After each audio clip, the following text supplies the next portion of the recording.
दोस्तों, भारत और श्रीलंका के बीच की दूरी 54 किलोमीटर की है, जबकि हमारे अंडमान और निकोबार आइलैंड हमसे ज्यादा दूर हैं। लेकिन फिर भी श्रीलंका एक अलग देश है। श्रीलंका का जिक्र रामायण से लेकर भारत के इतिहास में बार बार आता है और आखिर की सदी में इन दोनों ही देशों ने अंग्रेजों का मुकाबला किया और लगभग साथ ही आजादी पाई। लेकिन फिर भी क्यों भारत श्रीलंका को अपना हिस्सा नहीं बना पाया? क्या कभी ऐसा मुमकिन था कि भारत और श्रीलंका एक ही देश होते? आज इन्हीं सवालों के जवाब हम इस वीडियो में तलाशेंगे, तो अंत तक बने रहिएगा हमारे साथ। लेकिन वीडियो शुरू करने से पहले अगर आप चैनल पर नए हैं या आपने अभी तक चैनल को सब्सक्राइब नहीं किया है, तो चैनल को सब्सक्राइब करना और बेल आइकन दबाना ना भूलें। श्रीलंका की अगर अभी की पॉपुलेशन देखी जाए तो उनमें 15% तमिल हिंदू हैं, जो कभी भारत से ही वहां गए थे, और 70.2% सिंहली लोग जो बौद्ध धर्म फॉलो करते हैं। ये दोनों ही धर्म भारत में जन्मे थे। अगर आप वहाँ के खाने पीने के तौर तरीकों की बात भी करें तो वो तमिलनाडु और केरल में रहने वाले लोगों जैसे ही हैं। जैसे भारत में तमिल बोली जाती है, वैसे ही श्रीलंका के 25% इलाकों में तमिल बोली जाती है, और साथ ही रामायण में तो श्रीलंका का जिक्र है ही। ये सभी चीजें हमें दर्शाती है कि इन दोनों देशों के बीच में कुछ तो सिमिलर हिस्ट्री रही होगी। इतिहास में जाना ही है तो हमें 500 ईसा पूर्व से शुरुआत करनी होगी, जब दक्षिणी बंगाल के राजकुमार विजया श्रीलंका पहुंचे थे और वही श्रीलंका के पहले सिंहली राजा बने थे। सिंहली राजा इंडो आर्यन और वहां की अलग अलग पॉपुलेशन के मिक्स होने के कारण ही सामने आए थे, जिन्होंने फिर इस पूरे रीजन को डोमिनेट किया। इसके बाद सम्राट अशोक ने भी अपने बेटे महिंद्रा को श्रीलंका में बौद्ध धर्म का प्रचार करने के लिए भेजा था, और यहीं से श्रीलंका में बौद्ध धर्म आया। 10वीं सदी तक जाएं तो चोल साम्राज्य के राजा चोल ने पहली बार श्रीलंका पर कब्जा करके उसे अपना साम्राज्य का हिस्सा बनाया था, और जो सिंहले राजा अब यहाँ राज करते थे वो चोल साम्राज्य के नाम पर ही करते थे। इसके 300 साल बाद जब चोल साम्राज्य खत्म होने लगा तो भारत के पांड्या साम्राज्य ने यहाँ राज किया। 10वीं से 13वीं शताब्दी के बीच यही वो समय था जब भारी मात्रा में भारत से गए तमिल लोग श्रीलंका के नॉर्थ और ईस्ट के इलाकों में बसने लगे।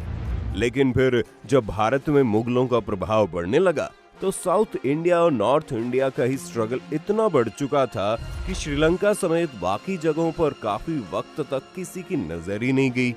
इसके बाद दोनों ही देशों में विदेशियों की एंट्री हुई। भारत की तरह ही श्रीलंका में डच, फ्रेंच और आखिर में ब्रिटिश आए, और आखिरकार दोनों ही देश एक विदेशी पावर के गुलाम हो गए। ऐसे भारत ब्रिटिश इंडिया बना और 1796 में श्रीलंका बना सेलोन। लेकिन यहाँ पर एक मेजर फर्क था। जहाँ श्रीलंका डायरेक्टली ब्रिटिश क्राउन के अंडर था, वहीं भारत पर ब्रिटिश क्राउन का नहीं बल्कि ईस्ट इंडिया कंपनी का राज चल रहा था। ईस्ट इंडिया कंपनी श्रीलंका में भी ऑपरेट करती थी, लेकिन सिर्फ वहाँ से दालचीनी का व्यापार ही ज्यादा किया करती थी। भारत में स्थिति ये थी कि बहुत सारे राजा और नवाब थे जो ईस्ट इंडिया कंपनी द्वारा ही नियुक्त किए जाते थे और इन्हीं की प्रोटेक्शन में रहते थे। भारत में ब्रिटिश क्राउन तब आया जब 1857 में पहली आजादी की लड़ाई लड़ी गई, और अंग्रेजों को लगा अगर ये देश ईस्ट इंडिया कंपनी के हाथ में ही रहा तो जल्दी कई और ऐसी क्रांतियां यहाँ उठ सकती हैं। इसलिए 1858 में भारत को ब्रिटिश क्राउन को सौंप दिया गया और क्वीन विक्टोरिया को एम्प्रेस ऑफ इंडिया घोषित कर दिया गया। इस एक टेक्निकल डिफरेंस की वजह से दोनों ही जगहों पर अंग्रेजों का राज करने का ढंग काफी हद तक अलग था। जहां भारत में शुरुआती दौर पर राजाओं के पास कुछ पावर थी, वहीं सेलोन में ऐसा कुछ नहीं था। उसे एक कैश क्रॉप इकोनॉमी में ट्रांसफॉर्म कर दिया गया, और वहां पर जो भी उगाया जाता था वो इस मकसद से उगाया जाता था ताकि उसे एक्सपोर्ट किया जा सके। इसी वजह से वहां पर कई सारे अकाल उस समय में देखे गए। इसके अलावा वहां पर सिंहली लोग की मेजॉरिटी में थे, लेकिन अंग्रेजों ने तमिल लोगों को पावर के करीब देखा ताकि वो उनके साथ आ जाएं, और बाद में जाकर ये भी एक बड़ी वजह बना जिसने श्रीलंका के लोगों के अंदर एक सिंहली गवर्नमेंट की इच्छा पैदा कर दी। हिस्ट्री को फास्ट फॉरवर्ड करके अगर हम फरवरी 1948 में चलें, तो ये वो समय था जब अंग्रेजों ने सिलोन छोड़ दिया और उन्हें आजादी मिल गई। इस समय ये मुमकिन था कि भारत श्रीलंका को अपने साथ आने के लिए इनवाइट कर सकता है, लेकिन खुद भारत में भी आग लगी हुई थी। पार्टीशन के बाद जिस तरह से पहले हिंसा भड़की थी, उसने पूरी दुनिया को हैरान कर दिया था और चिंता में डाल दिया था। इसके बाद भारत के राजनेताओं के सामने एक बड़ा टास्क ये भी था कि ब्रिटिश इंडिया के अंडर जो रियासतें थी, पहले उन्हें तो भारत का हिस्सा बनने के लिए मनाया जाए। इस काम में मुश्किल कम नहीं आई, क्योंकि जूनागढ़, कश्मीर और हैदराबाद तीनों ने ही शुरुआत में भारत के साथ न जाने का फैसला किया था। इसी वजह से भारत में उस वक्त किसी के पास इतना वक्त ही नहीं था कि वो श्रीलंका पर फोकस कर पाए। इसी बीच श्रीलंका ने भी अंग्रेजों के खिलाफ लड़ते हुए अपने लिए एक नई नेशनल आइडेंटिटी खोज ली थी। चोल और पांड्या साम्राज्य के समय को काफी वक्त हो गया था और उनके रहते हुए भी श्रीलंका को हमेशा सिंहली राजा ही चलाते थे। इसलिए वो इतनी मेहनत से पाई हुई आजादी को यूं ही किसी के हाथ में नहीं जाने देना चाहते थे। श्रीलंका में मेजॉरिटी में बौद्ध लोग भी थे, जबकि भारत के सेक्युलर आउटलुक के चलते भी वो एक हिंदू बहुसंख्यक राज्य था।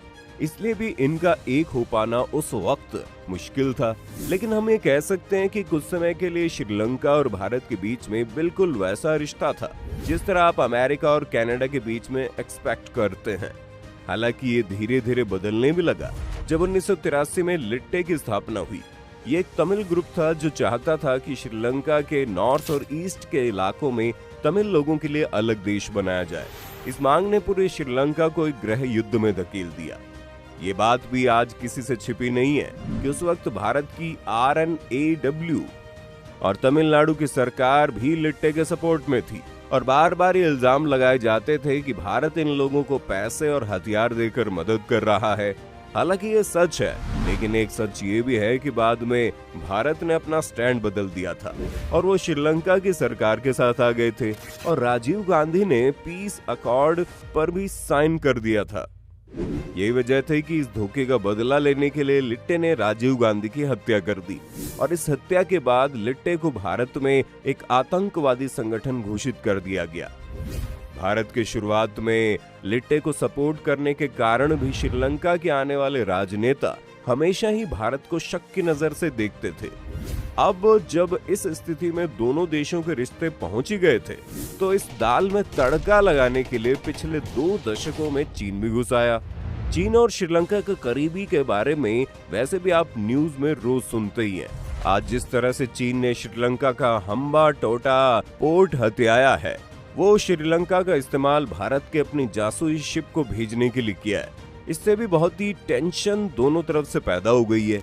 हालांकि श्रीलंका में हुए इकोनॉमिक कोलैप्स के बीच भारत ने जिस तरह आगे बढ़कर श्रीलंका को मदद की, उसे वहां पर काफी सराहा गया और ऐसा लगता है शायद दोनों देशों के बीच इससे रिश्ते मजबूत होंगे।